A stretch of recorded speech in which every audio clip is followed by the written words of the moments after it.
Welcome back. From the US election to the UNC internal elections, it's, well, finally December 6th. We have a date. Kamala Persad-Bissessar is hoping to retain the leadership of a party that lost 11 elections under her watch. But remember what I've said, she's won all of hers. I want to serve notice as follows. Take notice that the UNC's internal elections to elect a new national executive or party will be held on Sunday, December 6th, 2020. And now maybe Vasant Bharat is throwing his hat in the race, well, with the hopes of rebuilding the UNC. I, Vasant Bharat, wish to formally and sincerely declare my candidacy for leadership of the United National Congress. So, on set to discuss this, PRO of the UNC, Anita Haynes. And welcome to the show, first of all, but I really want to ask the most important question that anybody's probably ever asked you. Are we related? I don't think so. Good. You know? No. Oh, I've spoken to my parents, and they say no. Yeah, my parents said no too, but do we really know? I would like to believe we don't. So now that very important question is answered, thanks for coming. Yeah. Thanks, bye everybody. But no, welcome to the show, and thanks for coming. And well, before we get into the UNC elections, let's talk about budget. Because we had a whole segment of you and Colm and that nice little back and forth that you all had. What did you make of that experience? Because that was your first experience in standing finance committee. How was that for you? Well, I found it interesting. Every day I set out certain goals for myself, what I wanted to achieve with the questions that I asked. I didn't ask questions just because I felt like I set out an agenda for myself, and I said I'll ask these questions. And I hope to get the answers because the answers would have been important. So I asked on the laptop programs because a lot of people need devices. I asked on the roads because if you've been to my constituency of Tabaquite, you know. I've been there, it's pretty bad. Yes, yeah. So I asked about drainage and the flooding because, again, I got elected on August 10th, and since then the area's flooded like 6 or 7 times. So these were all very important questions. The Minister of Finance and I had some back and forth, but the Minister of Finance, I think, felt the need to step in when his line ministers could not answer the question. So it was really more, I think he saw his role as deflecting, so he'd come in, make some sort of comment. Or defending? Well, defending, you know, just coming in to say something nonsensical, kind of break the mood of the line of the questioner and say, you know, and then he'll make his comments in his tone, and then everybody kind of gets distracted. And you have to try to get back to, this is what I'm asking you, this is the reason I'm asking you. And yes, there's a lot of back and forth, but I think for the most part, we need to ask the questions. The questions need to also be answered in some way, and so you have to kind of stick to it. So it was interesting, you know. You raised an issue about, you know, you had your goal. How is it done? I remember at one point Shamfa Kaju said, well, you guys need to caucus. Is it something that you guys sit together and say, all right, you ask this, you ask that, or does everybody kind of come with their own? No, absolutely, we caucus. But that response from Shamfa would have been the same reason when I said to the minister, well, you know, when I said to her, thanks for giving the Minister of Finance the answer. Yeah. And so those quips, I think, I mean, we're there for really long, right? You're there from early in the morning till late in the afternoon. So you'll get things like that. But absolutely, we caucus. Everybody has, we have shadow ministries. So you focus, so I'm the shadow for education and energy, so I focus there. And then when Ministry of Works and Local Government crosses this barrier, because we're all representatives, so you have to ask for your constituency. That's your main job, is to represent the people who elected you. The best time to do that is a budget debate. Correct, correct. The rest of the things kind of, it's just back and forth on the legislation, but the budget debate is what gets goods and services to the people who elected us into office. So it was very critical, and I set out there to ensure that my constituents felt well represented. I want to talk communications, because you run the UNC communications. Well, I want to just, before we get into that, because I heard your intro with PRO, and I've not been functioning as the public relations officer of the UNC because of our constitution. I am a member of the UNC, and I am also elected representative, so I do get to speak in different spaces. But since the election, I mean, I note the calls from Devans and Ramonas and whatnot, and how we choose to deal with party business, but I've not been functioning in that role since the Is that a role that's going to come up in the internal elections? That's an appointed role. That is an appointed role, and So once a national executive is elected, you appoint someone into that position.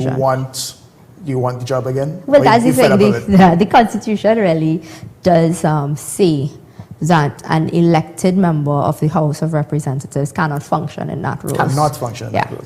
Oh, so you're no longer... Yeah, so it just... Oh, okay. I know, I heard the to and froing about it, and it was just that's the Constitution, and that was the case. So we continued, but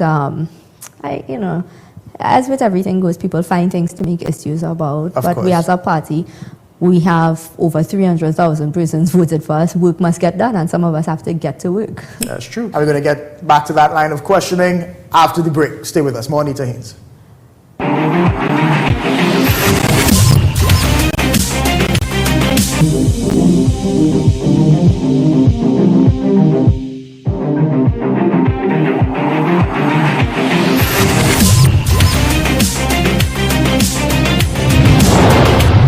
Okay, welcome back. We're here with Anita Haynes, and before the break you were talking about maybe you're no longer going to be in that role of PRO, but you're still going to have a big major part of the party.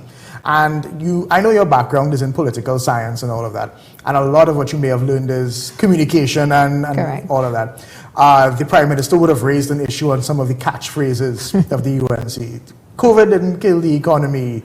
PNM promises never materialize. Do you think that's really effective? Like, do you think just getting those sort of slogans out are really pushing the party forward? Well, the thing is, you work in media, right? And so you know what you guys look for as well.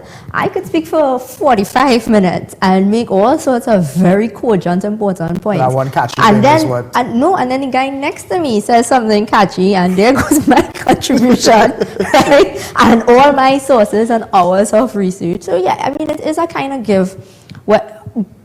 One, you have to be in the news cycle and be relevant. So you have to think about how you do that. Mm-hmm. And then you have to do the work that you were elected or the work that you've set out to do. And so you have to do that. And then you have to balance it. And so I think I go back and forth with people in the media all the time who tell us, you guys in Parliament, everything is a joke. And I say, yeah, but you guys only report that. So therefore, if I want to make the news, I guess I have to make a joke. That's what you have to do. So is it us or is it you? No, I fully take responsibility for it. Like, look at the show. Yeah. I think without those jokes, I have nothing. I think there's a space for all of it.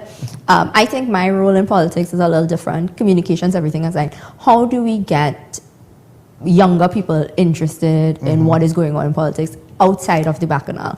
How do we make it interesting? How do we make it palatable? And how do we show how it directly impacts your lives?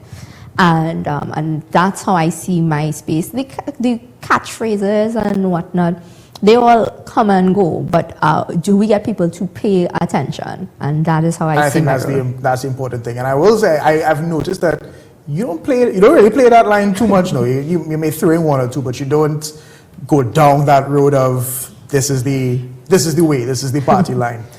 But I do want to ask about internal elections. We have to talk about it. Everybody is talking about it. Where do you see the party, and how do you see the party handling this?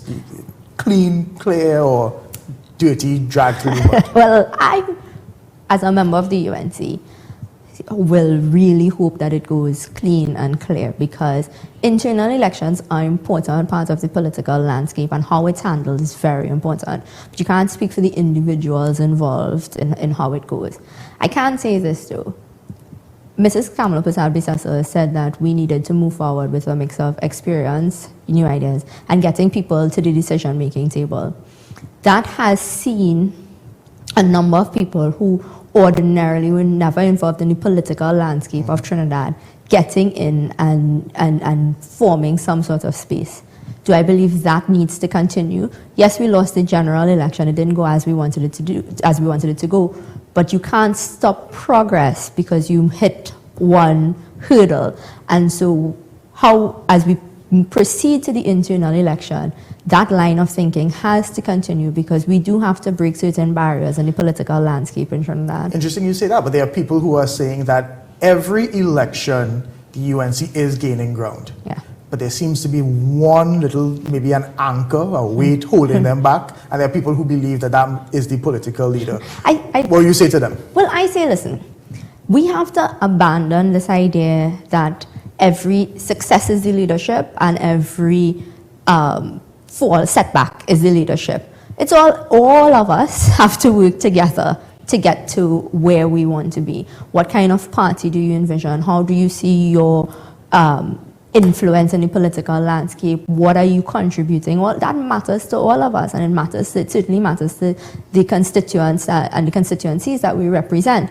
And I think that Mrs. Prasad Bisesa has done a lot for this party. An incredible amount. She's also been a leader that has held a coalition for 5 years. Which, if you look across politics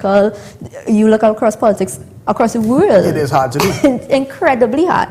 And in a country like ours, I would imagine it's a lot harder as well because of the twin. I mean, hold on, by a thread, but held on. Well, not really, because if you think about it, right? If you think about it, there were no parties, no major exits, no. I mean, the MSJ was a kind of a major exit. If you look at that, exit because as far as I am aware, Earl McLeod was there. He stayed. Well, I guess yes, but the rest of see who? The rest of the MSJ, I guess you could say, the David Abdullahs and the. And call another name.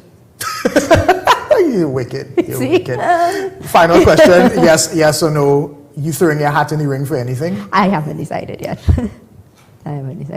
We'll take that for now. Anita Haynes, thank you very much. So this is Long Story Short, and we'll see you next time. Bye-bye.